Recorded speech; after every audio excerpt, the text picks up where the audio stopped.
अमरकृत्यात् शरणं प्रबुद्धं लोकजीवनं प्रणय प्रमत्तजागदीपनं वन्दे जीवनजीवनं सत्पुरुषं वन्दे जीवनजीवनं सत्पुरुषं वन्दे जीवनजीवनं सत्पुरुषं।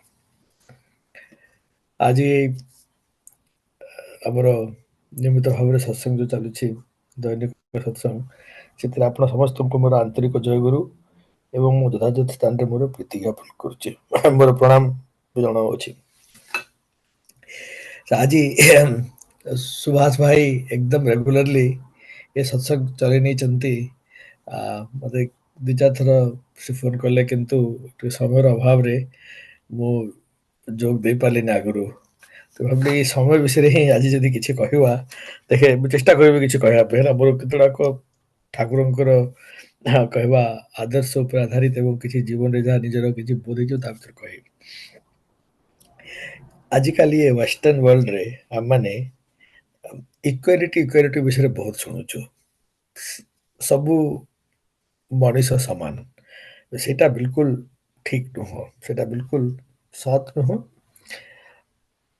सबू मनीष सामान दूर कथा कौन दुईटा मनीष बिल्कुल एका भाया नुहति तेबे किंतु प्रकृति रे केते गुड़ाक अवदान समस्त को बिल्कुल एक रूप रे मिली थाए आउ तहिरे ये प्रत्येक दिन रे 24 घंटा सेटा गोटे गोटे सेकेंड ठीक एकदम इक्वली समस्त को मिले समस्त को जीवन रे प्रत्येक दिन रे से 24 घंटा अच्छी मतलब साइंटिफिक एक्यूरेट किंतु 24 घंटा अच्छी ये 24 घंटार गोटे दिवस रे किंतु सबू लोक विभिन्न विभिन्न रकम विभिन्न विभिन्न उपाय काम करुचंती किए 24 घंटा भितर आश्चर्य धरण काम कर पारुचंती आ क्यों क्यों माने ये 24 घंटा भितर विशेष किसी हासिल कर पारु नाहंती।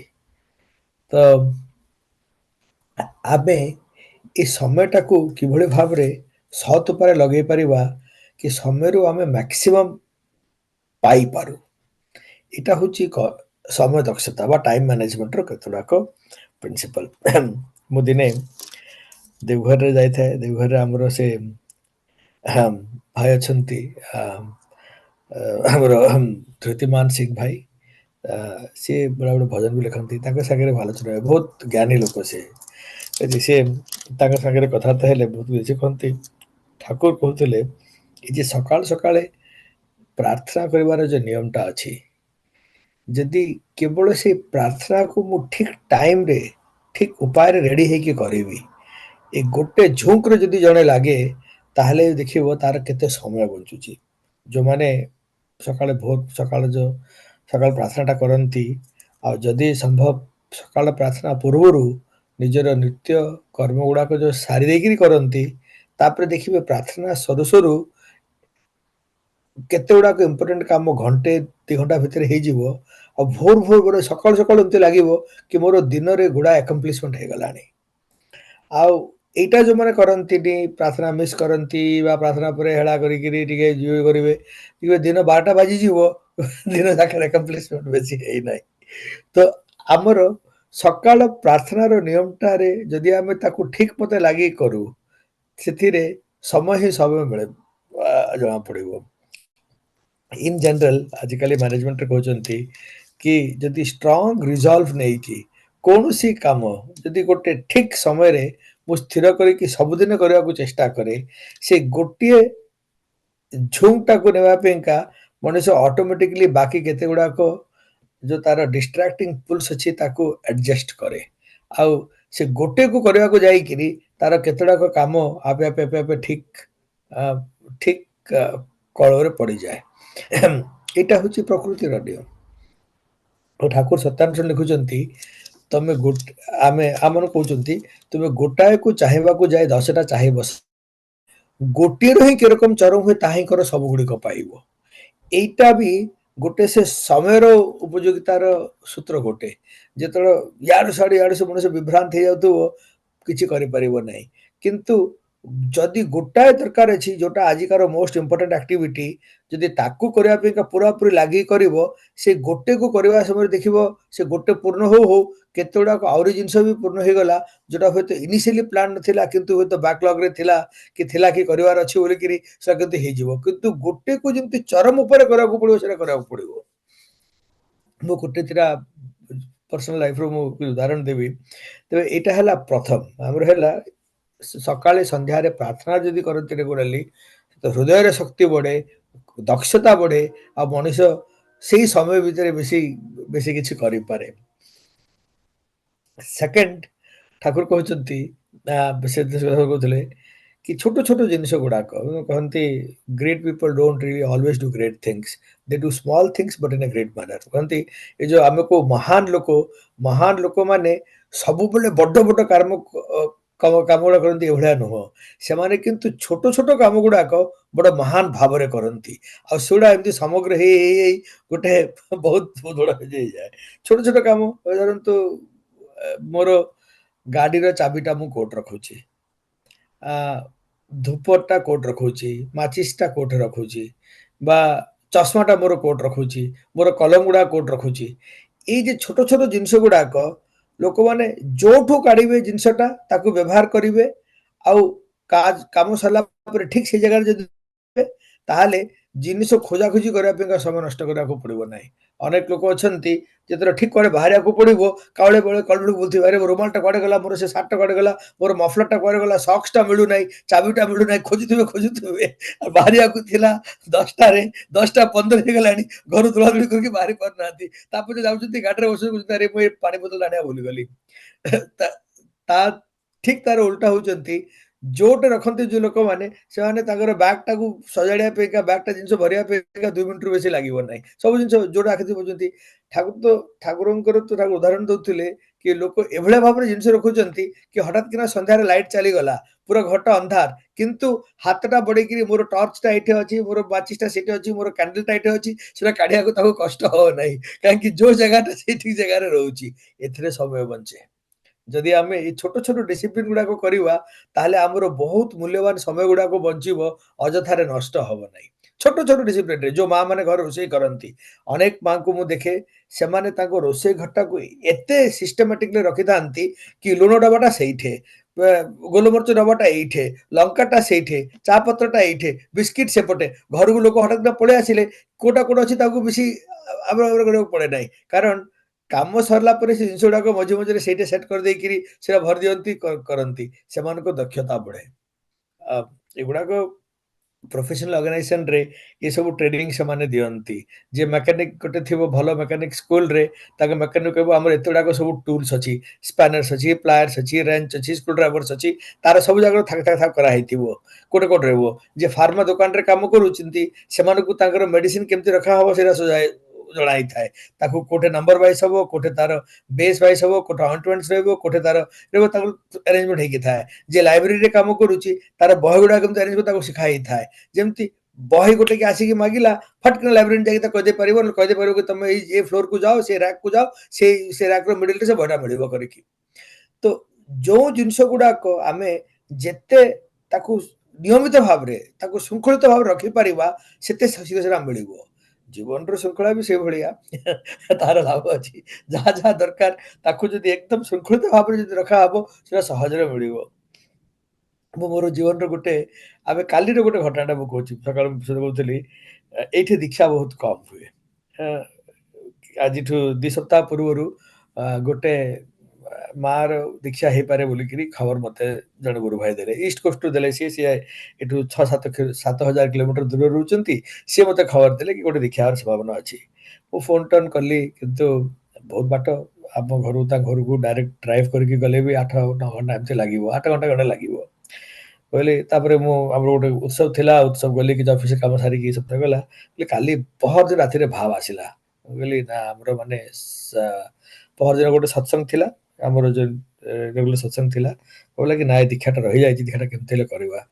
ତ ମୁଁ ସେ ତାଙ୍କୁ ଫୋନ କଲି ମୁଁ କହିଲି ଦେଖ 8 ଘଣ୍ଟା ଡ୍ରାଇଭ୍ କରିବା ତମକୁ ବି ମୁସ୍କିଲ ହୁଏତ 8 ଘଣ୍ଟା ୱାନ୍ ୱେ 8 ଘଣ୍ଟା ମାନେ 8 ଘଣ୍ଟା 16 ଘଣ୍ଟା ଯିବା ଆସିବା ହବ ମୁସ୍କିଲ ହବ ଆମେ ମଝିରେ ଗୋଟେ ପଏଣ୍ଟଟେ ନେବା ସେ ପଏଣ୍ଟରେ ତମେ ଡ୍ରାଇଭ୍ କରିକି ଆସିବୁ ମୁଁ ଡ୍ରାଇଭ୍ କରିକି ଯିବି ଆଉ ଆମର ଦୀକ୍ଷା କରିବୁ ଆମେ ତ ମଝିରେ ଗୋଟେ ଛୋଟ ସହର ପଡୁଛି ବେକର୍ସ ଫିଲ୍ଡ ସେ ବେକର୍ସ ଫିଲ୍ଡରେ ଆମର ଜଣେ ଗୁରୁ ଭାଇ ଆମେ ଜାଣିଛୁ ଅଛି ସେଇଠି ତ ମୁଁ ତାକୁ କହିଲି ତାରି ଘରେ ଆମେ ଦୀକ୍ଷା କରିବା ବ୍ୟବସ୍ଥା କରିବା ତାକୁ ଯେତେବେଳେ ଫୋନ କଲି ଜଣା ପଡିଲା ସେ ଆଉଟ୍ ଅଫ୍ ଟାଉନ ଅଛି ଆଉଟ୍ ଅଫ୍ ଟାଉନ ଅଛି ମୁଁ ଏପଟେ ବିଚାର କରି ଯିବ କହିଲେ ହଉ ଆଉଟ୍ ଅଫ୍ ଟାଉନ ଅଛି ତ ଅଛି ଆମେ ସେଇଟା ଗୋଟେ ମନ୍ଦିରଟା ଖୋଜିବା ଆଉ ସେ ମନ୍ଦିରରେ ଆମେ ଦୀକ୍ଷା କରିବା ତ ସେ ବେକରସଫିଲ୍ଡରେ ଗୋଟିଏ ଏକା ମନ୍ଦିର ଆମେ ପାଇଲୁ, ଗୋଟେ ଦୁର୍ଗା ଟେମ୍ପଲ କରିକି ମ୍ୟାପ୍ରେ ପାଇଲୁ। ମୁଁ ସେ ଆଡ୍ରେସଟା ତାକୁ ପଠେଇଲି, ସେ ସ୍ତ୍ରୀ ଲୋକ କହିଲା ସେ ତା ସ୍ୱାମୀ ସାଙ୍ଗରେ ଆସିବ, ଆଉ ଆମେ ଏଠୁ ବାହାରିଲୁ। ସକାଳେ ଆମେ ଏଠି ସକାଳେ ଭୋର ଭୋର ବାହାରିଲୁ, 7ଟା ଏଠି ସକାଳେ, ଶୀତ ଦିନ ହେଲାଣି, ସକାଳ 7ଟା ମାନେ ବହୁତ ଭୋର ଭୋର, ଟିକେ ଅନ୍ଧାରୁ ଅନ୍ଧାରୁ ଜଷ୍ଟ ପ୍ରାର୍ଥନା ସରିଥିବ, ଟିକେ ଅନ୍ଧାରୁ ଅନ୍ଧାରୁ ରହୁଛି। ବାହାରିଲୁ, ରାସ୍ତାରେ ବହୁତ ମିଷ୍ଟ ଥିଲା, ଏ ଯୋଉ କୁହୁଡ଼ି ପଡ଼ିବା ଆରମ୍ଭ ହଉଛି, ଏମିତି କୁହୁଡ଼ି କି 15 ଫିଟ ବି ଦେଖାଯାଉନାହିଁ, କୌଣସି ରୋଡର ସାଇନ୍ ଦେଖାଯାଉନାହିଁ। ତଥାପି ଗାଡ଼ି ଆମେ ଟିକେ ଧୀରେ ଯାଇକିରି ଆମକୁ 4 ଘଣ୍ଟା ଲାଗିଲା, ଆମେ ଯାଇକି ସେ ଜାଗାରେ ପହଞ୍ଚିଲୁ। ଆମ ପହଞ୍ଚିବାର ଅଧଘଣ୍ଟା ପରେ ସେମାନେ ପହଞ୍ଚିଲେ। ମନ୍ଦିର ବିରାଟ ବଡ଼ ମନ୍ଦିର, ମାନେ ବଡ଼ ହଲ୍ ଅଛି, ଲୋକ କେହି ନାହାନ୍ତି। ସେ ମନ୍ଦିରରେ କିନ୍ତୁ ଆମେ ଜଣେ କେୟାର ଟେକର ସେଠି ଦେଖା ହେଲେ, ତାଙ୍କ ସାଙ୍ଗେ କଥାବାର୍ତ୍ତା କଲୁ, ଆମେ କ'ଣ ଅଛି ଟିକେ ବୁଝିଲୁ ମନ୍ଦିର ବିଷୟରେ କ'ଣ ଅଛି। ସେ କହିଲେ କି ଆଜି ପଣ୍ଡିତ ଏବେ ଆସିନାହାନ୍ତି। ତାପରେ କହିଲେ କି ମନ୍ଦିରର ଏଇ ଯୋଉ ମନ୍ଦିରର ଯିଏ ମାଲିକ ଅଛନ୍ତି ସେ କେବେ କେବେ ଆସନ୍ତି। ଠିକ ଅଛି, ଆମେ ବସିବା, ଆସିଲେ ଦେଖା ହବ। ଆଉ ତାପରେ 2 ଜଣ ଆସିଲେ, ତାଙ୍କ ସହିତ କଥାବାର୍ତ୍ତା ଜଣାଗଲା। ସେ ମୁଁ ଭାବିଲି କି ସେମାନେ ମାଲିକ, ସେ କହିଲେ ନା ମାଲିକ ନୁହଁ। ସେମାନେ ଆମକୁ ଭାବୁଛନ୍ତି କିଏ ଜଣେ ବ୍ରାହ୍ମଣ ଆସିଛନ୍ତି ବାହାରୁ। ଆମେ 2-3 ଜଣ ଯାଇଥିଲୁ, 3 ଜଣ ମହାବୁଝ ଆମକୁ ସୁସ୍ଥ ଧାରୀ ଘରେ ପାଖରେ ରହୁଛି, ସିଏ ବି ଯାଇଥିଲା, ସିଏ ବି ଧୋତି କୁର୍ତ୍ତା ଯାଇଥିଲା, ମୁଁ ଧୋତି କୁର୍ତ୍ତା ଥିଲି। ଯାଇଥିଲୁ ଆମେ ତା ଆମେ କଥା କଲୁ, ଆମେ ତ ଆସିଛୁ ଏବେ। ସେମାନେ ଭାରି ଖୁସି ହେଲେ। ତାଙ୍କ ଭିତରୁ ଜଣେ କହିଲା ମୁଁ ମନ୍ଦିରକୁ ରେଗୁଲାରଲି ଆସେ, କିନ୍ତୁ ମୁଁ 2 ମାସ 3 ମାସ ହେଲା ମୁଁ ଆଇସିୟୁରେ ଥିଲି, ମୋର ହାର୍ଟ ଆଟାକ୍ ହେଇଥିଲା। ଏବେ ମୋ ହାର୍ଟରେ ଷ୍ଟେଣ୍ଟ 2ଟା ପଡ଼ିଛି, ଆଉ ତାପରେ ମୁଁ ଆସିଛି। ତାଙ୍କର ଯିଏ ସାଙ୍ଗ ଥିଲେ ସେ ଭଲ ଭଜନ ବି ଗାଇଲା, ଆମର ଗୁରୁ ଭାଇ ଭଲ ଭଜନ ଗାଇଲା। କଥା ପ୍ରସଙ୍ଗରେ ବହୁତ କିଛି ଜଣା ପଡ଼ିଲା। ତାପରେ ସେ ମନ୍ଦିରଟା ଅଛି, ଏ ମଝିରେ ସେ ମନ୍ଦିରର ତାପରେ ଏଇ 2 ଜଣ ଯିଏ ସ୍ୱାମୀ ସ୍ତ୍ରୀ ଆସିଥିଲେ, ସେମାନେ ଆସିଲେ, ମୁଁ ଏମାନଙ୍କୁ କହିଲି। ତାଙ୍କର ସେ ମନ୍ଦିର ପୁରୋହିତ ଯିଏ ଆସିଲେ, ତାଙ୍କର ଆସିଲେ, ଆପଣ କେଉଁ ଜାଣିଲେ ଆସିବେ ନା, ମୋ ଭାବରେ ପୁରା କ୍ୟାମେରା ଲାଗିଛି, ମୋ କ୍ୟାମେରା ଦେଖିଲେ ଜଣେ ଆସିକି ଏମିତି ପ୍ରଣାମ, ଜଣେ ବସିକି ଧ୍ୟାନ କରୁଛନ୍ତି, ତ ଭାବିଲେ ଆପଣଙ୍କୁ ଆସିକି ଦେଖା କରିବାଟା ହଉଛି ମୋର ଇଏ। ଆଜି ମୁଁ ଛୁଟିରେ ଥିଲି, କିନ୍ତୁ ମୁଁ ଆସିଲି ବୋଲି କହିଲେ। ତମେ ପୂଜାରୀ ହେଇକି ଛୁଟି ରହୁଛ ନା, ସଣ୍ଡେ ଏଠିକି ବେଶୀ ଆସନ୍ତିନି ତ, ସକାଳେ ମୁଁ କାମ ସାରିଦେଇକି ପଳେଇଛି, ଆଉ 2 ଦିନ ଯାକ ସଣ୍ଡେ ଆସିନାହିଁ ବୋଲି କହିଲେ। ଠିକ ଅଛି। ତାପରେ ମୁଁ ତାଙ୍କୁ ଏମିତି ଠାକୁର ବିଷୟରେ କହିଲି। ସେ କହିଲେ କି ବହୁତ ବଢିଆ, ଆପଣ ଦୀକ୍ଷା ଏଠି କରନ୍ତୁ, ପୁରା ମନ୍ଦିରଟା ଆପଣଙ୍କର, ଆମେ ବାହାରେ ରହିବା, ଆଉ ଆମେ ଆପଣଙ୍କ କିଛି ଖାଇବା ବ୍ୟବସ୍ଥା କିଛି କରିବା ବୋଲି କହିଲେ। ଚାହା ପାଣି ଆମର ଦରକାର ନାହିଁ, ତ ଠିକ ଅଛି। ତାର ମନ୍ଦିରରେ ଯାହା ହଉ ଦୀକ୍ଷା ହେଲା। ଦୀକ୍ଷା ଚାଲିବା ମଝିରେ ସେ ମନ୍ଦିରର ମାଲିକ ଆଉ ମାଲିକାଣୀ ଆସିଛନ୍ତି। ଯେତେବେଳେ ସେମାନେ ଶୁଣିଲେ କି ଭିତରେ ଗୋଟେ ଦୀକ୍ଷା ଚାଲିଛି, ଏତେ ବଡ ହଲ୍, ସେ ହଲରେ ବସିଲେ 500 ଲୋକ ଏକା ସାଙ୍ଗରେ ବସିବେ, କିନ୍ତୁ ସେମାନେ ଭିତରକୁ ଆସିଲେନି। କହିଲେ ଦୀକ୍ଷା ଚାଲିଛି, ସେ କହୁଛନ୍ତି କଟ ବନ୍ଦ ରହିବ, କଟ ବନ୍ଦ ରହିବ, ଦୀକ୍ଷା ସରିଲା ପରେ ଆମେ ଯିବା। ଆଉ ଏ ମଝିରେ ତାଙ୍କର ସେ ଯୋଉ ୱାର୍କର୍ସକୁ କ'ଣ କହିଲେ କରିବା ପାଇଁକା, କହିଲେ ମାନେ ରହିବା ବ୍ୟବସ୍ଥା କରିବୁ। ଆମେ ଏଠୁ 4 ଘଣ୍ଟା ଆମେ ଯାଉଛୁ, ଆମ ଘରୁ ଯଦିଓ ବ୍ରେକଫାଷ୍ଟ ନେଇକି କିଛି ସ୍ନାକ୍ସ ନେଇକି ଯାଇଥିଲୁ, ପୁଣି ଆସିଲା ବେଳକୁ 4 ଘଣ୍ଟା କି ତାଠୁ ବେଶୀ ଲାଗିପାରେ। ଆମେ ଭାବୁଥିଲୁ ସେଇଠି କିଛି ଦେଖିବା, ସେ ମନ୍ଦିର ତ ଅଛି, କିନ୍ତୁ ସେ ମନ୍ଦିର ପ୍ରସାଦ କିଛି ନାହିଁ, ଲୋକ ଅଛନ୍ତିନି। ତାପରେ ସେ ମାଲିକାଣୀକୁ କ'ଣ ହେଇଛି, ସେ ତାଙ୍କୁ ରିକ୍ୱେଷ୍ଟ ଦେଇକି ଯାଇଥିଲେ, ସେ ଗାଡ଼ି ତା ସ୍ୱାମୀକୁ ଛାଡ଼ିକି ଗାଡ଼ି ବୁଲେଇକି ଆଣିଛନ୍ତି। କହିଛନ୍ତି କି ନା ଏମାନଙ୍କୁ ମୁଁ ନିଜ ହାତରେ କରିକି ଖୁଏଇବି। ତାପରେ ସେ ଯାଇକି ଆମେ ଦେଖିବାକୁ ବାହାରକୁ ବସିଲୁ, ସେ ସମସ୍ତଙ୍କ ପାଇଁ ଆଳୁ ପରଟା, ସେ ଦହି ରାଇତା ସବୁ କରିକି ଆଣିଛନ୍ତି। କହୁଛନ୍ତି ଆମର ଏଇଠି ପିଆଜ ରସୁଣ ବିଲକୁଲ କେବେ ପଶେ ନାହିଁ। ଆଉ ମୋର ମନ ଭିତରେ ଭାବ ହେଲା, ସେ ଆଗ କହିଲେ କି ତମେ ଏମିତି କିଛି କରିକି ଦେବ କି ମାନେ ଜୀବନ ସାରା ମନେ ରଖିବେ। ଆଉ ସେ ଆସିକି ତାପରେ ଆମେ କଥାବାର୍ତ୍ତା କଲୁ। ବହୁତ ବଡ଼ ଲୋକ ସେମାନେ, $6 ମିଲିୟନ ଦେଇକିରି ଜାଗା କିଣିଛନ୍ତି, ରଖିଛନ୍ତି ତାଙ୍କର ପ୍ଲାନ୍, ମାନେ କେତେ କୋଟି କୋଟି ଟଙ୍କାର ମନ୍ଦିର ଆଗକୁ କରିବେ, ବଡ଼ କରିବେ। କହିଲେ ନା ଆମର ଏଠି କିଏ ସାଧୁ ସନ୍ଥ ମାନେ ଆସିଲେ ଆମକୁ ଭାରି ଭଲ ଲାଗେ ତାଙ୍କର, ଆମେ ଇଏ କଲେ ଆମେ କହିଲୁ ଆମେ ହଉଛୁ ଆମର ଠାକୁରଙ୍କର ଗୋଟେ ଛୋଟ ମାତ୍ର ପ୍ରତିନିଧିତା, ଏକଦମ ଇଏ। କିନ୍ତୁ ଏଇ ସୂତ୍ରରେ ତାଙ୍କୁ ଠାକୁରଙ୍କ ବିଷୟରେ, ଆମର ଆଚାର୍ଯ୍ୟ ଦେବଙ୍କ ବିଷୟରେ ଆମେ କହିବାକୁ ସୁଯୋଗ ପାଇଲୁ। ଆମେ ଆସିଲା ବେଳେ ଭାବୁଥିଲୁ ଏଗୁଡ଼ା ସବୁ ହଉଛି ଠାକୁରଙ୍କର ଦୟା। ଦେଖ ଆମ ମନ ଭିତରେ କେବଳ ଗୋଟିଏ ଝୁଙ୍କ ଥିଲା କି ଆମେ ଦୀକ୍ଷା ଗୋଟେ କରିବା ପାଇଁକା ଯିବା। ଆମକୁ ଯିବା ପାଇଁକା 4 ଘଣ୍ଟା ଲାଗିଲା, ଆସିଲା ବେଳକୁ 6 ଘଣ୍ଟା ଲାଗିଲା। ଯେହେତୁ ଆସିଲା ବେଳକୁ ସଣ୍ଡେ ଇଭିନିଂ, ଭିଡ଼ ହେଇଯାଉଛି ରାସ୍ତାରେ, ବହୁତ ଲୋକ ତାଙ୍କର ୱିକେଣ୍ଡ ଭ୍ୟାକେସନ ସାରିକି ଏ ସିଟିରୁ ସେ ସିଟି ଯାଉଛି। 2ଟା ସାଇଡ୍ ଭିଡ଼, ଯାସେଫ ଆସୁଛନ୍ତି ଲୋକ ଲସ୍ ଏଞ୍ଜେଲସ୍ ସାଇଡ୍ରୁ, ଆଉ ଲସ୍ ଏଞ୍ଜେଲସ୍ରୁ ଆସୁଛନ୍ତି ଏସବୁ ସାଇଡ୍କୁ। ରାସ୍ତାରେ ବହୁତ ଭିଡ଼, ଆଉ ଗୋଟେ 2ଟା ଟ୍ରାଫିକ୍ ଇନସିଡେଣ୍ଟ ସବୁବେଳେ ହବ, ଟ୍ରାଫିକ୍ ଜାମ୍ ବି ହେଇଯାଏ କିଛି କିଛି। 6 ଘଣ୍ଟା ଆମକୁ ଲାଗିଲା। ଟୋଟାଲ ଆମକୁ କାଲି ଯାଇକି ଆସିବାରେ 13 ଘଣ୍ଟା ଉପରେ ଲାଗିଲା। ଦୀକ୍ଷାଟା ଗୋଟେ ଦୀକ୍ଷା ହବ ଗୋଟେ ପରିବାରର, ସେଇଟା ଥିଲା ମୂଳ। ଟୋଟାଲ ଆମେ 1100 କିଲୋମିଟର ଯିବା ଆସିବା ଟ୍ରାଭେଲ କଲୁ କାଲି, ହାଫ୍ ଡିଷ୍ଟାନ୍ସ ଯାଇକି ମଧ୍ୟ। ତ ଆମେ ସବୁ ଦେଖିଲୁ, କିନ୍ତୁ ଦୀକ୍ଷା ସଙ୍ଗେ ସଙ୍ଗେ ଆହୁରି କେତେଗୁଡ଼ାକ ଜାଗା ହେଇଗଲା। ଏତେ ଗୋଟେ ପରିବାର ସହିତ ଆମର ଇଏ ହେଲା, ସେମାନେ ଆମକୁ ନିଜ ତରଫରୁ ଆଗ୍ରହ କଲେ କି ତମେ ସତ୍ସଙ୍ଗ କରୁଛ, ତମମାନଙ୍କ ସେଇଠି ଯଦି କେବେ ମନ୍ଦିର କେମିତି ଦରକାର ପଡ଼ିବ ଆମକୁ ତମେ ଜଣେଇବ। ଆମମାନେ ଆମ ତରଫରୁ କିଛି ସେବା ଦେଇପାରିଲେ, କିଛି ସାହାଯ୍ୟ କରିପାରିଲେ ଆମେ ଖୁସି ହେବା। ସେ ଯୋଉ 2 ଜଣ ଆଗ ଦେଖା ହେଇଥିଲେ ମତେ, ସେମାନେ ଉଭୟ ଟ୍ରକ୍ ଡ୍ରାଇଭିଂ କରୁଛନ୍ତି। ଆଉ ସେମାନେ କହିଲେ କି ଆମେ କେବେ କେବେ ଟ୍ରକ୍ ଏଠିକି ଯେତେବେଳେ ଆଣିବା, ଆମେ ଆମେ ଦେଖା କରିବା ପାଇଁକା ଆସିବା। ମୁଁ କହିଲି ବହୁତ ଭଲ। ତ ବହୁ ରକମର ଆଉ ଗୋଟେ ଏଭଳିଆ ଗୋଟେ ଜାଗା ବି ଆମକୁ ମିଳିଲା। କହିଲେ କେବଳ ଆଜି ନାହିଁ, ଯଦି ଆପଣଙ୍କୁ କେବେ ସତ୍ସଙ୍ଗ କରିବାର ଅଛି, ତାହେଲେ ଆମର ମନ୍ଦିରଟା ସବୁବେଳେ ଆପଣଙ୍କ ପାଇଁ ଖୋଲା। ଏବେ ଆମର ସେ ଜାଗାରେ ଆଜି ପର୍ଯ୍ୟନ୍ତ ସତ୍ସଙ୍ଗ ଗୋଟେ ବଡ଼ ଆକାର ହେଇନାହିଁ। କିନ୍ତୁ ଗୋଟେ ନୂଆ ଜାଗାରେ ଆମେ ସୂତ୍ର ବି ପାଇଲୁ, ଯୋଉଠି ସବୁ ସହଯୋଗିତା ସହିତ ଗୋଟେ ବଡ଼ ଏତେ ବଡ଼ ଜାଗା ସେଠି ଗୋଟେ ଉତ୍ସବ କରାଯାଇପାରିବ। ଏଠି ୟୁଏସ୍ ଲେଭେଲର ଉତ୍ସବ କରାଯାଇପାରିବ।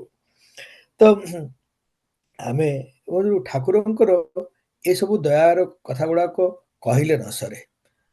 ଏଭଳିଆ ଲକ୍ଷେ ଲକ୍ଷେ ଲୋକମାନଙ୍କର ଅନୁଭୂତି ଅଛି କି ତାଙ୍କ ଦୟାରେ ଆମେ ଜୀବନରେ ଯଦି ଏତେ ଅଳ୍ପ ପାଇବାର କ୍ଷମତା ନିଜେ ରଖୁଥିବା, ଏତେ ବିଶାଳ ଆମେ ପାଇପାରିବା। ଆଉ ସେଇଟା ଦକ୍ଷତା। ସେଇଟା ସେଇ ଗୋଟେ ଗୋଟେ ଜୀବନ କାଳରେ ମଣିଷ ଯାହା ପାଇଥାନ୍ତା, ତାଠୁ ଯଦି ଅନେକାଂଶରେ ବେଶୀ ପାଉଛି, ସେଇଟା ଜୀବନର ସମୟର କେତେ ବଡ଼ ସଦୁପଯୋଗିତା ଭାବି ଦେଖନ୍ତୁ। ଆଉ ଠାକୁର ସେଇଟା ଆମକୁ ତାଙ୍କର ହଜାର ହଜାରଟା ବାଣୀରେ ଏଭଳିଆ ସବୁ ସୂତ୍ର ଦେଇଛନ୍ତି, କେମିତି ମଣିଷ ନିଜ ସମୟର ସଦୁପଯୋଗ କରିପାରିବ, ନିଜ ଦକ୍ଷତା ବଢେଇକିରି ବେଶୀ ହାସିଲ କରିପାରିବ। ଶୋଇବା କଥା ଠାକୁର କହୁଛନ୍ତି, ଘୁମିও তুমি ততটুকি অবসাদ না আসে, চেতন থাকাই বর বিধাতার জড়ত্ব যায় নাসে। ମଣିଷ ଯେତେ ଚେତନ ରହିପାରିବ, ଚେତନ ମାନେ ଏକଦମ ଆକ୍ଟିଭଲି କନସିୟସ୍। ଆକ୍ଟିଭଲି କନସିୟସ୍ କାହା ପାଇଁ? ମୁଁ ତାଙ୍କ ପାଇଁ କରିବି, ତାଙ୍କ ପାଇଁ ଲାଗିବି। ଯଦି ମଣିଷ ନିଦ୍ରା ଯଦି ଠିକ ନ ପାଇବ, ନିଦ୍ରା ଏପଟ ସେପଟ ହବ ନାହିଁ। କିନ୍ତୁ ଅଳ୍ପ ସମୟ ଶୋଇକି ମଧ୍ୟ ମଣିଷ ବହୁତ ଆକ୍ଟିଭ ରହିପାରିବ। ଆମେ ଦେଖୁ ଅନେକ ସମୟରେ ଲୋକ ଏମିତି ମିଳନ୍ତି, ଦିନକୁ ସେମାନେ 5 ଘଣ୍ଟା 6 ଘଣ୍ଟା ଶୁଅନ୍ତି, କିନ୍ତୁ ଭଲ। ଆଉ ତାଙ୍କେ ଧ୍ୟାନ କରିକିରି କରିକିରି ନିଜକୁ କିନ୍ତୁ ସକ୍ରିୟ ରଖିପାରନ୍ତି। କାରଣ ବାକି ସବୁ ସମୟ, ବାକି ଯେତେବେଳେ ଘଣ୍ଟା ଅଛି, 17 ଘଣ୍ଟା 18 ଘଣ୍ଟା ଦିନକୁ କାମ କରିବାର କ୍ଷମତା ବି ରଖିପାରନ୍ତି ଲୋକମାନେ। ঘুমিও তুমি ততটুকুই অবসাদ না আসে, চেতন থাকাই বর বিধাতার জড়ত্ব যায় নাসে। ପୁଣି ଠାକୁର କହୁଛନ୍ତି ଖାଇବାର ପରିମାଣ, ଯଦି କିଏ ବେଶୀ ଖାଏ ତାହେଲେ ଆପେ ଆପେ ଟିକେ ଶିଥିଳ ହୁଏ। କହନ୍ତି ଓଭର ଇଟିଂ ଇନଭାଇଟ୍ସ ଇନସୋଲେନ୍ସ। ଠାକୁରଙ୍କର ଇଂଲିଶରେ ଗୋଟେ ବାଣୀ କି ଯଦି ଦରକାରରୁ ବେଶୀ କି ଆହାର୍ଯ୍ୟ କରେ, ତାହେଲେ ବି ଗୋଟେ ଆଳସ୍ୟଟା ବଢ଼େ, ଲେଜିନେସ୍ ବଢ଼େ। ଏମିତି ତମେ ଖାଇବ ସେତିକି ଯେମିତି ସହଜ ପାଚ୍ୟ ହବ, ଆଉ ସେଇଟା ହଜମ କଲା ପରେ, ତାକୁ ଶରୀର ଗ୍ରହଣ କରିସାରିଲା ପରେ ପୁଣି ଯେମିତି ସୁଧା ସହଜରେ ଜାଗ୍ରତ ହେଇପାରିବ, ସେଇ ପରିମାଣରେ ଖାଇବା ଦରକାର। ଆଉ ସେଇଭଳିଆ ସାମଗ୍ରୀ ମଧ୍ୟ ଯୋଉଟାକ easy to digest, easy to assimilate, ବଡିର ତାର ପୁରା ଖୋରାକଟା ନେଇକିରି ଯୋଉଟା ଆମର ବଡି ଅବଜର୍ଭ କରିପାରିବ, ଆଉ ତାପରେ ପୁଣି ଯେମିତି ମଣିଷ କାମଦାମ କରିକି ଭୋଗ ଲାଗିଲେ ଆଉଥରେ ଗ୍ରହଣ କରିପାରିବ। ଦେଖନ୍ତୁ ଆଉ ଠାକୁରଙ୍କର କେତେଗୁଡାକ ବାଣୀ ମୁଁ କହୁଛି ହଉଛି, ଆ ଆ, ଯେତେବେଳେ ଆମେ କରିବା, କରିଲେ ମଣିଷ ପାଇବ, ନ କରି ତ କିଛି ମିଳିବ ନାହିଁ। କିନ୍ତୁ ଯଦି ଫଳର ଆଶାରେ ଆମେ ବେଶୀ ପ୍ରଭାବିତ ହେଇଯିବା, ତାହେଲେ ସେ କରିବାଟା ଆପେ ଆପେ ଟିକେ ଦୂଷିତ ହେଇଯାଏ। ଆଉ ସେଇଟା ସେଇ ସହଜରେ ସମ୍ପନ୍ନ ହେଇପାରେ ନାହିଁ, ଯେଉଁ সহজরে ହେଇପାରନ୍ତା। দেখো ঠাকুর ঠাকুর বুঝাবন্তি, যেমন করে যা পাওয়া যায় তেমন তোর করা হলে, তবেই জানিস সেই করাতে তেমনি তোর পাওয়া ফলে। ঠিক ଅଛି। ପୁଣି ଠାକୁର କହୁଛନ୍ତି, ଠାକୁର କହୁଛନ୍ତି ଗୋଟେ ମାନେ ଆମେ ଆମର କରିବାର যদি যদি পাইবার ফল যদি କରିବା, হ্যাঁ, পাওয়া দিকে ঝোঁক দিলে তার করার নেশা টুটবে, করার দিকে ঝোঁক ঝোঁক দিলে তার আপনি পাওয়া ফুটবে। বারটা লেখিକି ରଖିଛି, ଠାକୁର ମାନେ ସଂଗ୍ରହ କରି ରଖିଛି। ଠାକୁର ଦେଖନ୍ତୁ, ପାୱାର দিকে ঝোঁক দিলে তার তোর କରାର ନେଶା ଟୁଟବେ। ଯଦି ଥରେ ଏଇଟା ପାଇଲେ ଏଇଟା ହେଇଯିବ, ସେଇଟା ପାଇଲେ ସେଇଟା ହେଇଯିବ, ତାହେଲେ ଗୋଟେ ପ୍ରକାରର ଆଡ଼ମ୍ବର ଯୁକ୍ତ ଚିନ୍ତା ମଥା ଭିତରେ ପଶି ଆସେ। କିଛି କିଛି ଛାତ୍ରମାନଙ୍କୁ ମୁଁ ଜାଣେ, ସେମାନେ ଯେତେବେଳେ ପଢ଼ାପଢ଼ି କରିକି ଟିକେ ବିଷୟ ବୁଝନ୍ତି, ତା ଆଖି ବନ୍ଦ ହୁଏ। ମନ ଭିତରେ ମୁଁ ଏଇଟା କଲି, ମୁଁ ଫର୍ଷ୍ଟ ଆସିଲି, ଆଉ ମୁଁ ଷ୍ଟାଣ୍ଡରେ ଠିଆ ହେଇଛି, ଭିକ୍ଟୋରିଆ ଷ୍ଟାଣ୍ଡରେ, ଏମିତି ଚିନ୍ତା କରି ଆରମ୍ଭ ହେଇଯାଏ। ନା, ଯଦି କରିବାର ଝୋଙ୍କରେ ମଣିଷ କରିଚାଲିବ, ତାହେଲେ ସେ ସମୟରେ ପାଇବାର ଫଳ ଚିନ୍ତା କରିବ ନାହିଁ। ସେ ପାଇବା ମିଳିବ, ଫଳ ମିଳିବ, ଏ ମିଳିବ, ସେ ମିଳିବ, ସେଇଟା ଯଦି ମନ ଭିତରେ ପଶିଗଲା, ତାହେଲେ କରିବାର যে স্পিডটা भी কমিଯିବ। এমতি পাওয়ার দিকে ঝোঁক দিলে তোর করার নেশা টুটবে, আর করার দিকে ঝোঁক দিলে তোর আপনি পাওয়া ফুটবে। পুনর কହୁଛନ୍ତି, পাওয়ার ধ্যান তুই যতই করিস, করার তপটি বাদ দিয়ে পাওয়ার আশা বন্ধ্যা ততই নাকাল হবি খেদ নিয়ে। পাওয়ার ধ্যান তুই যতই করিস, করার তপটি বাদ দিয়ে পাওয়ার আশায় বন্ধ্যা ততই নাকাল হবি খেদ নিয়ে। ତ ମାନେ କାମ କାଜ କଲା ବେଳେ ଯୋଉ କାମଟା ଆମେ ହାତକୁ ନେଇଛୁ ମନକୁ ନେଇଛୁ ସେଇଟା କରିବା। ସେ କାମଟା କଲା ବେଳେ ବିଭିନ୍ନ ରକମର ବାଧା ଆସିପାରେ ତା ଅପେକ୍ଷା ରେଡି ହେଇ କରିବାକୁ ପଡିବ। ହସ ହସ ବଦନେ ଚିନ୍ତା କରି କରି ଆରେ ଏଇଟା ହେଇଗଲା ଟିକେ ଚିନ୍ତା କରି କେମିତି ନିଜର ବିଚାର ବୁଦ୍ଧି କରିକିରି ଆମେ ସେ ବାଧାଟାକୁ ଅତିକ୍ରମ କରିକି ଆଗକୁ ବଢିବା। ଆରେ ଏଇଟା ହେଇଗଲା ତାର କଣ ଅଲ୍ଟରନେଟ୍ ଅପସନ ଅଛି ଏଇଟା କଣ ଅପସନ ଅଛି ଏମିତି କରି କରି କରି କରି ଚାଲିଲେ ମଣିଷର ଦକ୍ଷତା ବଢେ ଆଉ ଯାହା ମିଳିବାର ଅଛି ଫଳ ନିଶ୍ଚୟ କରି ମିଳିବ। ଏଇଟା ମିଳିଯିବ ସେ ଯୋଉ ଆର୍ଲି ଭିକ୍ଟ୍ରି ସେଲିବ୍ରେଟ କରି ଆରମ୍ଭ କରିଦିଅନ୍ତି ଏହା ପୂର୍ବରୁ ସେଥିରେ କିନ୍ତୁ ଲସ୍ ହେବାର ଚାନ୍ସ ଅଛି। ପୁଣି ଠାକୁର କହୁଛନ୍ତି ଯଦି ଆମେ ଗୋଟେ କଥାଟେ ନେଇଛୁ କରିବା ପାଇଁ ତାହେଲେ କିନ୍ତୁ ତାକୁ সারিয়া পাইকা পুরাপুরি লাগিବାକୁ পড়িব। কহନ୍ତି কোন কিছুর ভারটি নিয়ে যদি তা শেষ করতে নারিস না পাবার তুই বিবশ হয় ভূতের মতো ছুটবি জানিস। এটা ଠାକୁରଙ୍କର କଥା ଯଦି କିଛି କରିବା ପାଇଁକା ଦାୟିତ୍ୱ ନେଇଛ ଆଉ ଏମିତି ଲାଗିଲା କି ସେଇଟା ହେଇପାରିବ ନାହିଁ ତାହେଲେ ନା ଏମିତି ଯଦି ନା ପାୱାର ତୁଇ ବିବଶ হয় ভূতের মতো ছুটবি জানিস মানে এভଳିଆ ଯାହା ଲାଗିବାକୁ ପଡିବ ଯଦି ଭୂତେର ମତନ ମାନେ ଲାଗିବ ମାନେ ଅର୍ଥପାଗଳ ଭଳିଆ ଲାଗିଥିବ ଲାଗିଥିବ ଲାଗିଥିବ କେମିତି ହେଲେ ସେଟା କରାହବ। ଭାଇ ଆମେ ଏଇଟା କରିବା ଏ ବାଟରେ ଗଲାଣି ଠିକ ଅଛି ଆମେ କେମିତି ଯାଇପାରିବା ଆଉ ଏପଟେ ହେଲାଣି ଆମେ କେମିତି ଯାଇପାରିବା ଏପଟେ ମାନେ ବିଭିନ୍ନ ଉପାୟରେ ସେଟା କରିବାକୁ ପଡିବ ହିଁ ପଡିବ। ଆଉ ଖୋଜି ଚାଲିଲେ କୋଉଠୁ ତାଙ୍କରି ଦୟାରେ ଲୋକ ଆସିକି ମିଳିବେ। କିଏ ଆସିକି କାମ କରିବାରେ ସାହାଯ୍ୟ କରିଦେବ କିଏ ଆସିକି ଗୋଟେ ଉପାୟଟେ କହିଦେବ କିଏ ବା ଆସିକି କହିବ କି ଭାଇ ଏଇ କାମଟା ଯୋଉ 10ଟାର ପାର୍ଟ ଅଛି ତାହାର ଏଇ 2ଟା ପାର୍ଟ ମୁଁ କରିଦେଇ ପାରିବି ଆପଣ ଏଇଟା କରୁଥିଲେ ଆମ ପାଖରେ ରେଡି ଅଛି ଘରେ ଏଟା ତ ଏମିତି ଏମିତି ଡାଇରେକ୍ଟଲି ନେଇକି ଲଗେଇ ହବ। ବିଭିନ୍ନ ଉପାୟରେ ତାଙ୍କର ଦୟାରେ ସହଯୋଗ ଆସିକି ମିଳେ ସେଟା ହୁଏ କିନ୍ତୁ ମନ ଭିତରେ ସେଟା ଜୋର ହେଇ ପଡେ କି ଏଇଟା ଆମେ କରିବା ଗୋଟେ ଉତ୍ସବ ଆୟୋଜନ ହଉ କି ଘରର କଥା ହଉ କି ତାଙ୍କ ଇଷ୍ଟକର୍ମ ହଉ କୌଣସି ଭଲ କଥା ହଉ ଯଦି କରିବା ପାଇଁକା ଯିବେ କିଛି ନା କିଛି ଉପାୟରେ ଯଦି ଲାଗି ରହିବେ କିଛି ନା କିଛି ଉପାୟରେ ସେଇଟା ହବ ହିଁ ହବ। ଇଷ୍ଟକର୍ମ ତ ଇଷ୍ଟ କଥା ତ ସେଇଟା ତ ଏତେ ସହଜରେ ସେଇଟା ଯିବ ନାହିଁ କିନ୍ତୁ ଲାଗି ରହିଲେ ହବ। ମୁଁ ଆହୁରି ଗୋଟେ ଛୋଟ କେମିତି ହୁଏ ଦେଖ ଠାକୁରଙ୍କର ବହୁତ ସ୍କୁଲରେ ପଢିଲା ବେଳେ ମୁଁ ଗୋଟେ କଥା ଶୁଣିଥିଲି ଗୋଟେ ବହୁତ ବଡ ଅଫିସରଙ୍କ ପାଖରୁ ସେ କହୁଥିଲେ କି ଏ ଯୋଉ ତଥାକଥିତ ସଂଯୋଗ ଗୁଡାକ ଆମେ କହୁ କି ଯାଇକି ହୁଏ କନସିଡେନ୍ସେସ୍ ହୁଏ ଏ କନସିଡେନ୍ସେସ୍ ଗୁଡାକ एकदम ରାଣ୍ଡମ ନୁହଁ। ଏ କନସିଡେନ୍ସେସ୍ ଗୁଡାକ ହଉଛି ପ୍ରାୟ ସବୁ ଡିଭାଇନ କନସିଡେନ୍ସେସ୍। ଆ ପିଛରେ ଯାହା କାରଣ ଅଛି ହୁଏତ ବୈଜ୍ଞାନିକ ଜଗତ ଏବେ ପୁରାପୁରି ବୁଝୁନାହିଁ କିନ୍ତୁ ଗୋଟେ ଲୋକର ପରମ ଚାହିଦା ସିଏ ଯେତେବେଳେ ତାହାରେ ଲାଗି ରହୁଛି ଆଉ ଜଣକ ଗୋଟେ ଇଚ୍ଛାଟେ ଏଭଳିଆ ହଉଛି କି ତାର ସେ ଚାହିଦା ପୂର୍ଣ୍ଣରେ ସେ ସାହାଯ୍ୟ କରୁଛି ଏଟା ସବୁ ଠାକୁରଙ୍କ ଦୟାରେ ହୁଏ। ମୁଁ ଗୋଟେ ଘଟଣାଟେ କହୁଛି କାଲି ଆମେ ଗାଡ଼ିରେ ଆସିଲା ବେଳେ ବିଭିନ୍ନ ରକମର ଅନୁଭୂତି ସବୁ କଥାବାର୍ତ୍ତା କରୁଥିଲୁ ଏଟା ମୋତେ ହଠାତ୍ କିନା ମନେ ପଡିଲା ତ ଆଜି ମୁଁ ତାକୁ ପୁନରାୟ ଏଥିରେ କହୁଛି। ବହୁ ବର୍ଷ ପୂର୍ବରୁ ମୁଁ ପଢାପଢି କରୁଥିବା ସ୍କୁଲରେ ଆମର ସେ ଅଞ୍ଚଳରେ ମୁଁ ନାଁଟା ରିଭିଲ କରିବି ନାହିଁ ଜଣେ ଅଫିସର ଆସିଲେ। ସେ ଅଫିସର ଠାକୁରଙ୍କର ବହୁତ ପୁରୁଣା କର୍ମୀ ଆଉ ବହୁତ ବଡ ପଦରେ ଅଛନ୍ତି। ଯେହେତୁ ତାଙ୍କ ଅଫିସରୁ ବିଭିନ୍ନ ରକମର ସିଭିଲ କଣ୍ଟ୍ରାକ୍ଟ ଦିଆ ହୁଏ ତ କଣ୍ଟ୍ରାକ୍ଟର ମାନେ ଆସିକି ଯେମିତି ଯୋଉ ଅଫିସର ଅଛନ୍ତି ତାଙ୍କୁ ଟିକେ ତାଙ୍କୁ ଯାଇକି ନମସ୍କାର ପ୍ରଣାମ କରି ତାଙ୍କ ରିଲେସନସିପ ଟିକେ କରନ୍ତି। ଆଉ ଜଣେ କଣ୍ଟ୍ରାକ୍ଟର ଆସିକି ତାଙ୍କୁ କହିଲେ ଆପଣ ଆସିଲେ ଯାହା ଭଲ ଗୋଟେ ମିଠା ଡବାଟା ତାଙ୍କୁ ଦେଇକି ଗଲେ। ତ ଏ କହିଲେ ଠିକ ଅଛି କଥାବାର୍ତ୍ତା କଲେ ବିଭିନ୍ନ କାମ କାର କାର ଘର ତିଆରି କରିବାରେ କଣ୍ଟ୍ରାକ୍ଟରି ଅଛି କିଏ ବା ଭଲ ପାଣି ଟ୍ୟାଙ୍କ ତିଆରି କରୁଛି କିଏ ବା ଭଲ ବାଉଣ୍ଡ୍ରି କରୁଛି କିଏ ବା ଭଲ ମାନେ ଖେଳ ମଇଦାନ ତିଆରି କରୁଛି ବିଭିନ୍ନ ରକମର ହଉଛି ସେଠି ବହୁତ ପ୍ରକାର କାମ ହୁଏ। କିଏ ହେଲିପ୍ୟାଡ କରୁଛି କିଏ ଲଞ୍ଚ ପ୍ୟାଡ କରୁଛି ବିଭିନ୍ନ ରକମର।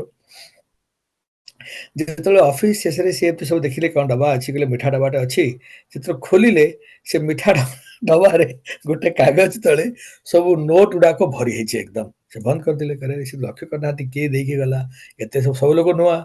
ତାପରେ କହିଲେ କଣ କରିବେ ଏକଦମ ହଠାତ୍ କିନା ଅଫିସରେ ଅଛନ୍ତି ଆଉ ପଦରେ ଅଛନ୍ତି ଏଭଳିଆ ଲାଞ୍ଚ ନେବାର ତାଙ୍କର କୌଣସି ଇଚ୍ଛା ନାହିଁ କି କେବେ କରନ୍ତି ନାହିଁ।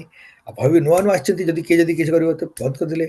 କହିଲେ କଣ କରିବି ସେ ତାଙ୍କ ଗାଡିରେ ରଖିଲେ ନୂଆ ଆସିଛନ୍ତି କହିଲେ ଦେଖିବା ଗୋଟେ ମନ୍ଦିରକୁ ଯାଇକି ଦେବି। ତ ଗାଡ଼ିରେ ସେ ଡ୍ରାଇଭରକୁ କହିଲେ କି ଭାଇ ଏ ପାଖାପାଖି କଣ ମନ୍ଦିର ଅଛି? ଡ୍ରାଇଭର କହିଲା ଆମର ଏ ବାଲେଶ୍ୱର ଅଞ୍ଚଳରେ କ୍ଷୀରଚୋରା ଗୋପୀନାଥ ମନ୍ଦିରଟା ହଉଛି ସବୁଠୁ ବଡ଼ ମନ୍ଦିର ବୋଲି କହିଲେ। କହିଲେ ଠିକ୍ ଅଛି ଚାଲ ତାହେଲେ ସେପଟେ ଚାଲ। ତ ବାହାରିକି କ୍ଷୀରଚୋରା ଗୋପୀନାଥ ମନ୍ଦିର ଗଲେ। ଘଣ୍ଟେ ଖଣ୍ଡେ ଲାଗିଲା। ସେ ମନ୍ଦିରକୁ ଗଲେ ଦେଖିଲେ ମନ୍ଦିରଟା ପୁରୁଣା ମନ୍ଦିର କିନ୍ତୁ କିଛି ଭାବ ହେଲା ନାହିଁ କି କରିବେ। କହିଲେ କି ନା ଏଇ ଯେ ଟଙ୍କାଟା ମୋତେ ମିଳିଛି ଏଇଟା ଠାକୁରଙ୍କ ପାଖରେ ହିଁ ଦେବାକୁ ପଡ଼ିବ କେମିତି ହେଲେ କିଛି କରିବାକୁ ପଡ଼ିବ। ତ ସେୟା ଭାବିକିରି ସେ ଗାଡ଼ିରେ ବସିକି ଆଉଥରେ ଯାଉଛନ୍ତି ଦେଖିଲେ ଗୋଟେ ଲେଖା ହେଇଛି ଗୋଟେ ବୋର୍ଡ଼ଟେ ସେ ଲେଖା ହେଇଛି ରେମୁଣା ସତ୍ସଙ୍ଗ କେନ୍ଦ୍ର। ଆଉ କାନ୍ଥ ଟିକେ ଉଠିଛି ଗୋଟେ କିଛି କନଷ୍ଟ୍ରକ୍ସନ ଚାଲିଛି ଏମିତି ଗୋଟେ ଗାଡ଼ି ରଖ। ଆଉ ଭିତରକୁ ଗଲେ ଦେଖିଲେ ଟିକେ ଆଲୁଅ ଜଳିଛି। ଯେତେବେଳେ ଖୋଲିଲେ ଜଣେ ବସିଛନ୍ତି ଭାଇ। ଆଉ ସେ ଭାଇ ଆସିଲେ ପଚାରୁଥିଲେ କହିଲେ କି ମୁଁ ତ ଯାଉଥିଲି ଏ ବାଟେ ମୁଁ ଦେଖିଲି ଯେ କହିଲେ ନା ଆମର ତ ଏଠି କାମ ଚାଲିଛି। ତାପରେ ସେ ଯେ ଭାଇ ଖୋଲିଲେ ତାଙ୍କର କଥା ସେ ରେମୁଣାଟା ବାଲେଶ୍ୱରରୁ ପାଖାପାଖି 15-20 କିଲୋମିଟର ବାଟ। ବାଲେଶ୍ୱରରେ ଗୋଟେ ବଡ଼ ମନ୍ଦିର ଅଛି। କିନ୍ତୁ ରେମୁଣାରେ ଗୋଟେ ମନ୍ଦିର କରିବେ ବୋଲିକି କେନ୍ଦ୍ର କରିବେ ବୋଲି କିଛି ସେ ଜାଗାର ସ୍ଥାନୀୟ ଗୃହମାନେ ନିଷ୍ପତ୍ତି ନେଲେ। ଗୋଟେ ଜମି ଖଣ୍ଡେ ବହୁତ ଆଗରୁ କିଏ ଦାନ ଦେଇଥିଲେ। କାମ ଆରମ୍ଭ ହେଇଗଲା। କାମ ଆରମ୍ଭ ହେଇଗଲା କିନ୍ତୁ ଟଙ୍କାର ଅର୍ଘ୍ୟର ଫ୍ଲୋ ହଉନାହିଁ। ଥରେ କାମ ଆରମ୍ଭ କରିଦେଲେ ସିନା ଆବେଗରେ ଏ ଯୋଉ ସିମେଣ୍ଟ, ବାଲି, ଲୁହା ସବୁ ଲାଗିବ, ଲେବର ପେମେଣ୍ଟ ହବ। ଆଉ କଣ୍ଟିନ୍ୟୁଅସଲି କାମ ନ ଚାଲିଲେ ଯଦି ପଡ଼ିଗଲା ସେ ଲେବର ମାନେ ପଳେଇବେ ତାଙ୍କୁ ପୁଣି ଡାକିକି ଆଣିବାଟା ବଡ଼ କଷ୍ଟ। କିନ୍ତୁ ଅର୍ଥ ପୁରାପୁରି ଶେଷ। ତା ପରଦିନ ଯେ କାମଟା ହବ ଯେ ପେମେଣ୍ଟଟା ନ କଲେ ଆଗକୁ ବଢ଼ିବନି ଏ ଚିନ୍ତାରେ ଯିଏ ଭାଇ ଦାୟିତ୍ୱରେ ଅଛନ୍ତି ତାଙ୍କର ମାନେ ତାଙ୍କର ଅବସ୍ଥା ଖରାପ ହେଲାଣି। ତ ସିଏ ସେଦିନ ବସିକି ଠାକୁରଙ୍କ ପାଖରେ ପ୍ରାର୍ଥନା କରୁଛନ୍ତି। ଅନ୍ତର ଭିତରୁ କାନ୍ଦୁଛନ୍ତି କି ହେ ଠାକୁର ଆପଣଙ୍କ ଦୟାରେ କାମଟା ହବ ନହେଲେ କାମଟା କାଲିଠୁ ଅଟକି ଯିବ। ଏହା ଭାବିକି ସେ ଜୋର ପ୍ରାର୍ଥନାରେ ବସିଛନ୍ତି ଧ୍ୟାନ କରି ବସିଛନ୍ତି 2 ଘଣ୍ଟା ଏମିତି ହେଲା। ହଠାତ୍ କିନା କିଏ ଡୋର ଟକ୍ ଟକ୍ କଲେ ଯାଇକି ଡୋର ଖୋଲିଲେ। ଜଣେ ଭଦ୍ରଲୋକ ଆସିଛନ୍ତି ଜେଣ୍ଟଲମ୍ୟାନ ଏକଦମ ମାନେ ସୁଟ ବୁଟ ପିନ୍ଧିକି ଆସିଛନ୍ତି। ତା ବସିଲେ କିଏ କଥା ଜଣା ପଡ଼ିଲା କି ଜଣେ ଅଫିସର ଅଛନ୍ତି। ତାଙ୍କର ବଙ୍ଗଳାରେ ବି କହୁଛନ୍ତି କଥାବାର୍ତ୍ତା କିନ୍ତୁ ବଙ୍ଗଳାଟା ଗୋଟେ ଇଂରାଜୀ ଲୋକ ବଙ୍ଗଳା କହିଲା ଭଳିଆ ଲାଗୁଛି। କଥାବାର୍ତ୍ତା କଲେ ଏମିତି କହିଲେ କି ଇଏ ଅଛି। ତାର ସେ କହିଲେ ହଉ ମୁଁ ଏତେ ନୂଆ ନୂଆ ଆସିଛି ଗୋଟେ ଛୋଟ କିଛି ଦେବା ପାଇଁକା ମୋର ଇଚ୍ଛା ଅଛି ଆଉ ଏଇଟା ମୁଁ ଦେଇକି ଯାଉଛି। ସେ ଡବାଟା ସେ ଦେଇଦେଲି ଭାବିଲେ ମିଠା ଡବା ଦେଇ ଯାଉଛନ୍ତି କାଲି ଭୋଗ ଲଗା ହବ। ସେ ଭାଇ ଗଲା ପରେ ଯେତେବେଳେ ସେ ଖୋଲନ୍ତି ତା ଭିତରେ ଟଙ୍କା ଭରି ହେଇଛି। ତାଙ୍କ ଆଖିରୁ ଅଶ୍ରୁ ଝରି ଉଠେ। ତାପରେ ସିଏ ସେ ଭାଇଙ୍କ ନାଁଟା ପଚାରିଥିଲେ କିନ୍ତୁ ହଠାତ୍ କିନା ସେ ନାଁଟାକୁ ପୁଣି ସ୍ମୃତି ବି ରଖି ପାରୁନାହାନ୍ତି କିଏ। ତ ହେଇକିରି ଗଲା କହିଲେ ଯାହା ହଉ ଠାକୁର ଆପଣଙ୍କ ଦୟାରେ ମିଳିଲା ଆଉ ସେ କାମଟା ତାପରେ ଚାଲିଲା। କିଛି ଦିନ ପରେ ଜଣା ପଡ଼ିଲା କିନ୍ତୁ ଅଫିସର ଅଛନ୍ତି ଅଛନ୍ତି ସେ ଅଛନ୍ତି। ତାପରେ ସେ ଭାଇ ଯାଏ କହିଲେ କି ଦାଦା ଆପଣ ସେଦିନ ଯୋଉ 1,00,000 ଟଙ୍କାଟା ଦେଲେ ସେଇଟା ନ ପାଇଥିଲେ ଆମର କାମ ହେଇପାରିନଥାନ୍ତା। ସେ 1,00,000 ଟଙ୍କା ସେ ଡବା ଭିତରେ ଥିଲା। ଏ ଭାଇ ସେଇଟା ଜାଣିନାହାନ୍ତି। ସେ ତ ଗଣି ନାହାନ୍ତି ଦେଖିନାହାନ୍ତି କିଛି କରିନାହାନ୍ତି। ସେ ତ ଡବାଟା ଥିଲା। ତାଙ୍କ ମନ ଭିତରୁ ଜୋର ଭାବ ହେଲା କି ମୁଁ ଏଇଟା ନେଇକି ଠାକୁରଙ୍କୁ ଦେବି। ଆଉ ସେ ଡ୍ରାଇଭର ତାକୁ ନେଇକି ଯାଉଛି ଦେଖିଲେ ଗୋଟେ ବୋର୍ଡଟା ଅଛି କେନ୍ଦ୍ର ଲେଖା ହେଇଛି ସେଟା କାମ ଚାଲିଛି ସେଟା ନେଇକି ଦେଇଦେଲେ। ସେ ବହୁତ ଦିନ ପରେ ତାଙ୍କ ସାଙ୍ଗେ ଦେଖା ହୁଏ ମୋର କହିଲେ କି ମନୋଜ ଦେଖ ଏ ସବୁ ଯୋଉ ଡିଭାଇନ କୋଇନ୍ସିଡେନ୍ସ ବୋଲି ଆମେ କୋଇନ୍ସିଡେନ୍ସ କହୁଛୁ ଏଟା କିଛି ରାଣ୍ଡମ ନାହିଁ। ମୋର ଭାବଟା ଥିଲା ମୁଁ ଦେବି। ଯେତେବେଳେ ମୁଁ ପାଇଲି ସେ ଭାଇଙ୍କର ନିହାତି ଦରକାର ଭାବରେ ପ୍ରାର୍ଥନା କରୁଛନ୍ତି। ମତେ ଯୋଉ କଣ୍ଟ୍ରାକ୍ଟର ଆଣିକି ଦେଲା ମୁଁ ସେ କଣ୍ଟ୍ରାକ୍ଟରକୁ ନା ଆଗରୁ ଜାଣିଛି ନା ପରେ ଜାଣିଛି। କିଏ କଣ୍ଟ୍ରାକ୍ଟ ଦେଲା କଣ ଦେଲା ମୁଁ ସେଇଟା ଜାଣିନି। ସେ କୋଉ ଉଦ୍ଦେଶ୍ୟରେ ଦେଲା କୋଉ ସ୍ୱାର୍ଥରେ ଦେଲା ସେଇଟା ମୁଁ ଜାଣିନାହିଁ। ସିଏ ଯେ ମତେ ଦେଲା ବୋଲି ସେ ମୋଠୁ କିଛି ଫେଭର ପାଇଲା ମୁଁ ଗ୍ୟାରେଣ୍ଟି ଦଉଛି ସେଇଟା କେବେ ହେଇନଥିବ। ଯଦି ସେ ଭଲ କାମ କରୁଥିବ ହୁଏତ ପାଇଥିବ ଆମଠୁ କଣ୍ଟ୍ରାକ୍ଟ ପାଇଥିବ। କିନ୍ତୁ ଏଇ ଯେ ଅର୍ଘ୍ୟଟା ଯାଇକି ଠିକ ପହଞ୍ଚିଲା ଏଇ ମାଧ୍ୟମରେ ଏଇଟା ହଉଛି ଠାକୁରଙ୍କର ଦୟା। ଆଉ ଏଭଳିଆ ଡିଭାଇନ କୋଇନ୍ସିଡେନ୍ସେସ ଗୁଡାକ ଅର୍ଜନ କରିବାକୁ ପଡେ। କେମିତି ଅର୍ଜନ କରିବାକୁ ପଡେ? ସେ ଭାଇ ଯେ ଭାଇ ଆମର ଦାୟିତ୍ୱରେ ଥିଲେ ମୁଁ ତାଙ୍କ ନାଁ ଜାଣିନାହିଁ। କିନ୍ତୁ ତାଙ୍କର ଯଦି ସେଇଭଳିଆ ନିଷ୍ଠା ନଥାନ୍ତା ତାଙ୍କର ସେଇଭଳିଆ ଯେ ଏକଦମ ଏକାନ୍ତିକ ପ୍ରାର୍ଥନା ଠାକୁରଙ୍କ ଚରଣର ଅନ୍ତର ଭିତରୁ କି ଠାକୁର ଆପଣଙ୍କ ଦୟା ବିନା କାଲିଠୁ କାମଟା ଆଗେଇ ପାରିବ ନାହିଁ। ଯଦି ସିଏ ସେଇ ନିଃସ୍ୱାର୍ଥ ଏକଦମ ନିଶ୍ଚଳ ପ୍ରାର୍ଥନାରେ ନ ବସିଥାନ୍ତେ ହୁଏତ ଆଙ୍କ ମନ ଭିତରେ ସେଇଟା ଅଙ୍କିମ ନଥାଏ କି ତମେ ଏଇଟା ନେଇକି ଦିଅ ଆଉ ସେଇ ବାଟରେ ଯାଇକିରି ସେଇଠି ଦେଇକି ଆସ। ତ ଆମର ସମସ୍ତଙ୍କ ସେଇଭଳିଆ କି ଆମ ପାଖରେ ସମୟ ଠିକ ଅଛି। କିନ୍ତୁ ଯଦି ସେ ସମୟ ଥାଉ ଥାଉ ଆମେ ଯଦି ଠିକ କାମରେ ନ ଲଗେଇବା ତାହେଲେ ସମୟ ଗୁଡାକ କିନ୍ତୁ ଚାଲିଯିବ। ଦିନ ମାନେ ସମୟ ତ କାହା ପାଇଁ ଅଟକେ ନାହିଁ କାହା ପାଇଁ ରହେ ନାହିଁ। ମୋର ସେ ସାନ ଭାଇଟା ଗୋଟେ ଛୋଟ ଗପଟେ କହେ। ଆଉ ସେ କହେ ଏ ଗପ ଗୁଡାକ ଯେତେବେଳେ ସେ ପୁରୀରେ ସେ ବଡଦା ରହୁଥିଲେ ସେତେବେଳେ ବର୍ତ୍ତମାନ ଆଚାର୍ଯ୍ୟଦେବ ସେବାଦାନ ସବୁ ସାନ ସାନ ପିଲା ଥିଲେ ସେମାନେ ସବୁ ରହନ୍ତି କ୍ୟାରମ ଟେରମ ଖେଳନ୍ତି ବୁଲାବୁଲି କରନ୍ତି ଥରେ ସିପାଦାଙ୍କ ମୁହଁରୁ ସେ ଗପଟା ଶୁଣିଥିଲା ବୋଲି ସେ କହେ। ଏ ଗୋଟେ ଗାଁରେ ଗୋଟେ ଲୋକଟେ ଆ ସକାଳୁ ସକାଳୁ ସେ ଗୋଟେ ଗାଁରେ ଯାଇକି ମାଛ ଧରିବା ପାଇଁକା ଗାଁରେ ଲୋକ ଯାଆନ୍ତି ମାଛ ଧରିବୁ। ତ ସେ ଲୋକଟା ଉଠିଲା କହିଲା ମୁଁ ଯେତେ ଯିଏ ଶୀଘ୍ର ଯାଇକିରି ଯଦି ଜାଲ ପକେଇଦବ ସେ ବେଶୀ ମାଛ ଧରି ପାରିବ। ତ ସକାଳୁ ଶୀଘ୍ର ଉଠିକି ସେ ତ ଜାଲ ଧରିକି ଯାଇଛି। ଯାଇକି ଦେଖିଲା କି ବେଶୀ ଶୀଘ୍ର ପଳେଇ ଆସିଛି। ଅତି ପ୍ରତିଶତ ପଳେଇ ଆସିଛି।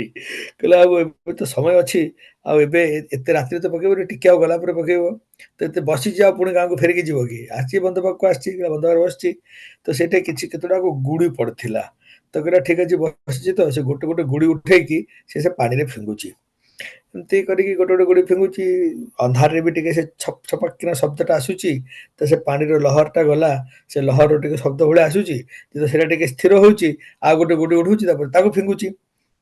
କିଛି ଦେରି ପରେ ଧୀରେ ଧୀରେ ସେ ସୂର୍ଯ୍ୟର ଯୋଉ ହାଲକା ଉଦୟ ଆସିଲା ଏଇ ଟାଇମଟା ହଉଛି ଏଇଟା ହଉଛି ରାଇଟ ଟାଇମ ପକେଇବା ପାଇଁକା। କିନ୍ତୁ ଯେତେବେଳେ ସେ ହାଲକା ଉଦୟ ହେଇଛି ସେ ରଶ୍ମିରେ ଦେଖିଲା ଏ ଗୁଡ଼ିରେ କିଛି ଚମକୁଛି। ତ ଟିକେ ଅପେକ୍ଷା କଲା।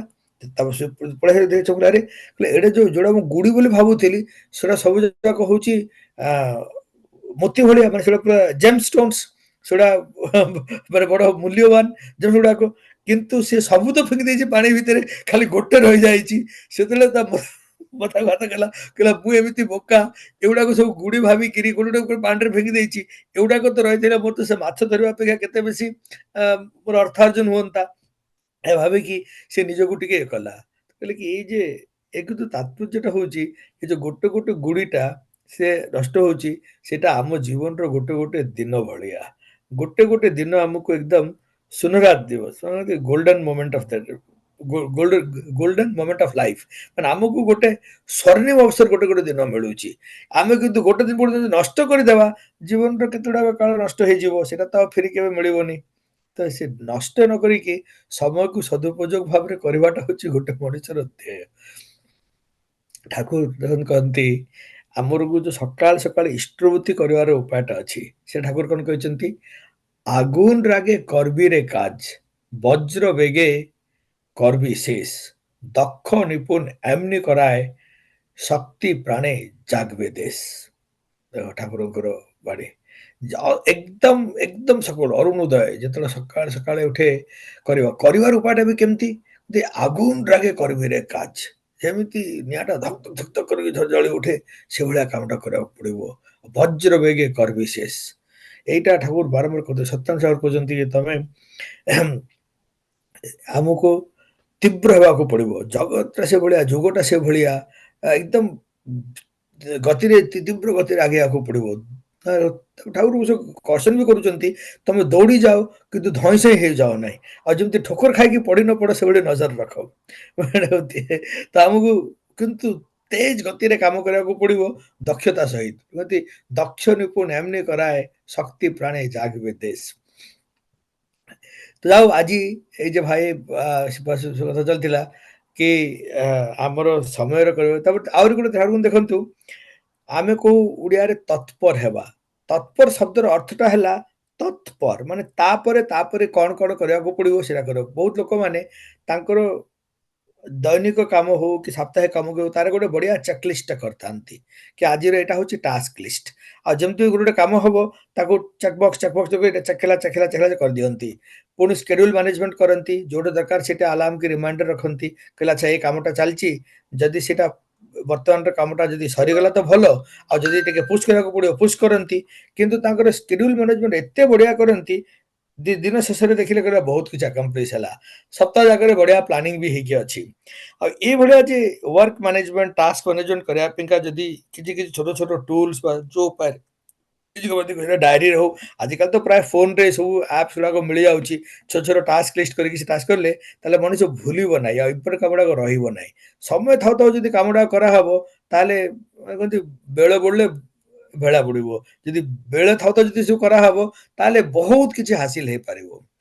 ଠାକୁରଙ୍କ ବାଣୀ ଠାକୁର କହୁଛନ୍ତି কি করতে পরে পরে কি তাতে লাগে করতে হলে শুনে বুঝে যোগাড় রাখ আগে।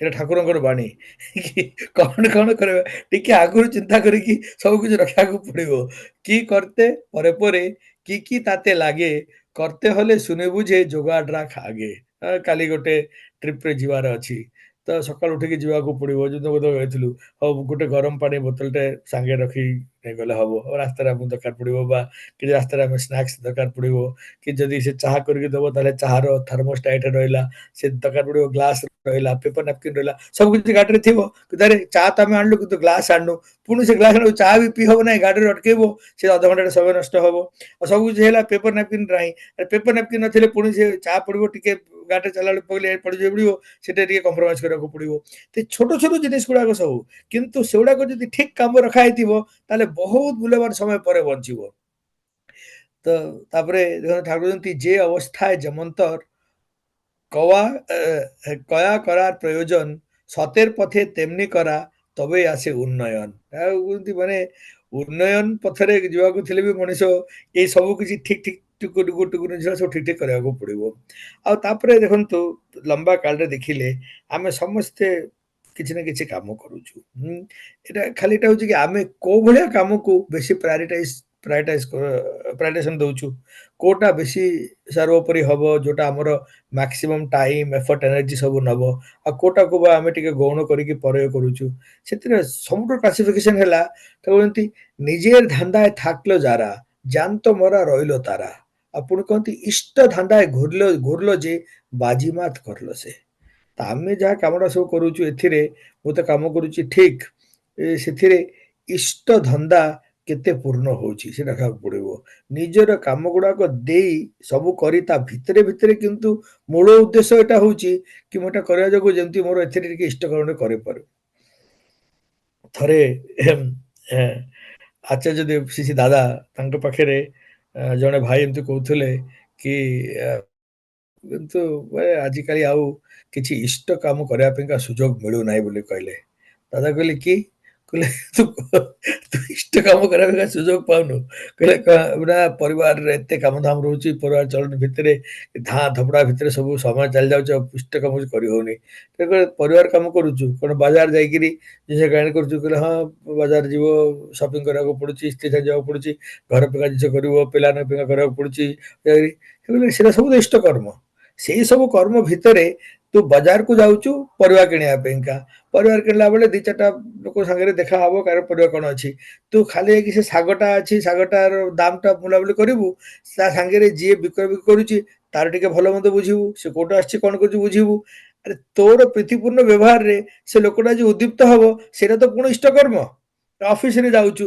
ଅଫିସରେ ତୋର ଫାଇଲ ଟାଲି କରୁଛୁ ଅଫିସରେ ଅନେକ କଲିଗ୍ସ ଅଛନ୍ତି ତମର ଅଫିସରେ ତମଠୁ ସବଅର୍ଡିନେଟ ଲୋକ ଅଛନ୍ତି ସେ ଯେ ପିଏନ କାମ କରୁଛି ଯେ ଦରବାନ ଅଛି ସିଏ ବି ତ କାମ କରୁଛି ବଡ ଅଫିସର ଅଛନ୍ତି ଯୋଉମାନେ ନିଜେ ଅଛନ୍ତି ତାଙ୍କ ସାଙ୍ଗରେ ମିଠା କଥା କରିବା ତାଙ୍କର ଦୁଃଖ କଷ୍ଟ ବୁଝିବା ଯୋଉ ସାଙ୍ଗେ ସାଙ୍ଗରେ ଅଛନ୍ତି ତାଙ୍କ ତମର ଖାଇବା ପିଇବା ଟାଇମରେ କରିବ ଏଗୁଡ଼ା ତ ପୁଣି ଇଷ୍ଟକର୍ମ କାମ କରିବା ଭିତରେ ତୁ ଗୋଟେ ଉପାୟଟେ ଶିଖିଛୁ ଯୋଉଟା ତୁ ଶୀଘ୍ର କରିଦେଇ ପାରୁଛୁ ଅଫିସରେ ଗୋଟେ ଜୁନିୟର ପିଲାଟେ ଜଏନ ହେଲା ତାକୁ ବସେଇକି ତାକୁ ଟିକେ ଦେଖେଇଦବୁ କେମିତି ଏଇଟା କଲେ ଶୀଘ୍ର ହେଇପାରିବ ବା କାହାର କଣ ଭୁଲ ହେଇଥିଲେ ତାକୁ ଗେଲା ଭାବରେ ସହଦର ମାନେ ସହରଦ ଭାବରେ ତାକୁ ବୁଝେଇ ଦବ ଏଇଟା ତ ସବୁ ଇଷ୍ଟକର୍ମ ଦାଦା କହିଲେ ସେଦିନ କି ଆମେ ଯାହା ଯାହା କାମ ଗୁଡା କରୁଛୁ ଟିକେ ନଜରଟା ଠିକ ରହିଲେ ହିଁ ତା ଭିତରେ ଆମର ଇଷ୍ଟକର୍ମଟା ବାହାରିବ କହିଲେ କିନ୍ତୁ ଯୋଉଟା କେବଳ ନିଜର ଚିନ୍ତା କରିକି ମୁଁ ଏଇଟା କରିଦେଲେ ମତେ ନାଁ ମିଳିଯିବ এটা করলে মোর বোনাসটা মিলিଯିବ এটা করলে ହେଇଯିବ সেটা হচ্ছে স্বার্থ কাম যদি নিজের ধান্দায় থাকলো যারা জ্যান্ত মরা রইলো তারা আর ইষ্ট ধান্দায় ঘুরলো যে